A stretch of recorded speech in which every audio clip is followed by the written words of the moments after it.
Hi everyone, welcome to our channel. My name is Manshu and in this video we are going to cover all the required documents for your NEET counseling process. देखो यार, हर साल ऐसा होता है कि बहुत सारे बच्चे अच्छे मार्क्स लाने के बावजूद भी अपने मनपसंद के मेडिकल कॉलेज से छूट जाते हैं केवल इस वजह से क्योंकि वो पहले ध्यान नहीं देते, उनके डॉक्यूमेंट्स कंप्लीट नहीं होते और लास्ट मोमेंट के क्योस में कहीं ना कहीं उनका मेडिकल कॉलेज ही छूट जाता है। तो आई होप कि तुम ऐसी गलती नहीं करोगे और ध्यान से अपने सारे डॉक्यूमेंट्स को कंप्लीट रखोगे। तो जो सबसे पहला आपका डॉक्यूमेंट है जो कि इंपॉर्टेंट है, दैट इज नीट का रजिस्ट्रेशन फॉर्म। और इसके अलावा आपको लगेगा योर नीट एडमिट कार्ड, जो कि आपको आपके एग्जाम से जस्ट पहले मिल चुका होगा, आपके पास होगा। उसके बाद आपका सबसे इंपॉर्टेंट डॉक्यूमेंट है आपका स्कोर कार्ड, जो कि आपके रिजल्ट के टाइम पे आपको मिल चुका होगा। उसके बाद तीसरा जो डॉक्यूमेंट आपके लिए इंपॉर्टेंट है वो क्लास 10th की मार्कशीट या फिर आपके क्लास 10th का सर्टिफिकेट।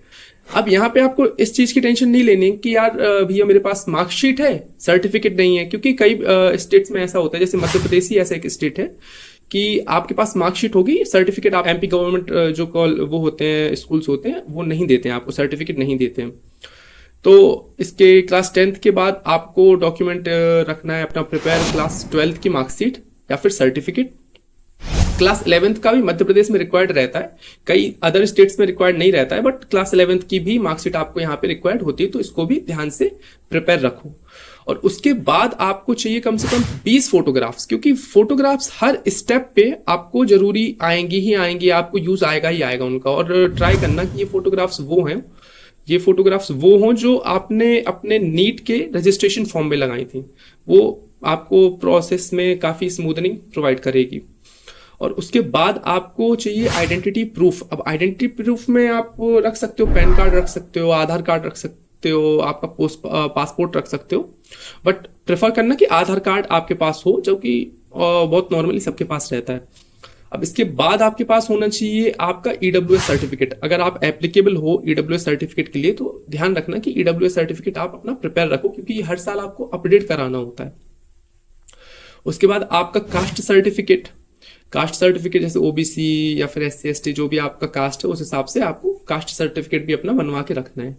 उसके बाद आपको एक चीज दूसरी जो याद रखनी है वो है चॉइस फिलिंग के टाइम पे, जब आप चॉइस फिलिंग करो, आपके पूरे कॉलेजेस को भरो, तो उस टाइम पे आप उसका प्रिंट आउट जरूर निकाल के रखो, चॉइस फिलिंग का और काउंसलिंग रजिस्ट्रेशन प्रोसेस का। ये भी फॉर्म्स आप निकलवा के रख लेना, क्योंकि इनको भी कई कॉलेजेस डिमांड करते कि आप अपना चॉइस फिलिंग का वो दिखाओ, फॉर्म वगैरह दिखाओ। उसके बाद आपको रखना है आपका अलॉटमेंट लेटर। चॉइस फिलिंग के बाद अगर आपको कोई अच्छा मेडिकल कॉलेज अलॉट हो जाता है तो आपको वहां का कॉलेज की तरफ से जब रिजल्ट का वो आएगा तो अलॉटमेंट लेटर आपको दिया जाएगा, तो वो आपको प्रिपेयर रखना है ताकि आपको किसी भी प्रकार की प्रॉब्लम उस टाइम पे ना हो सके। उसके बाद आपके लिए इंपॉर्टेंट डॉक्यूमेंट है आपका school living certificate. School living certificate के अलावा आपका माइग्रेशन सर्टिफिकेट, जो character certificates are also important. जैसे मध्य प्रदेश की अगर मैं बात करूं, जैसे मैं मध्य प्रदेश का, तो मैं मध्य प्रदेश का ज्यादा जानता हूं, तो मध्य प्रदेश में आपको ये सब चीजें लगेंगी, कैरेक्टर सर्टिफिकेट, माइग्रेशन सर्टिफिकेट, तो ये भी आपका अपना प्रिपेयर रखना। उसके बाद आपका डोमिसाइल सर्टिफिकेट, क्योंकि डोमिसाइल सर्टिफिकेट के बिना जो 85% स्टेट कोटा की जो सीट्स हैं उसमें आपको काफी प्रॉब्लम आएगी, तो ध्यान रखना कि आपका डोमिसाइल सर्टिफिकेट भी आप क्लियर रखो।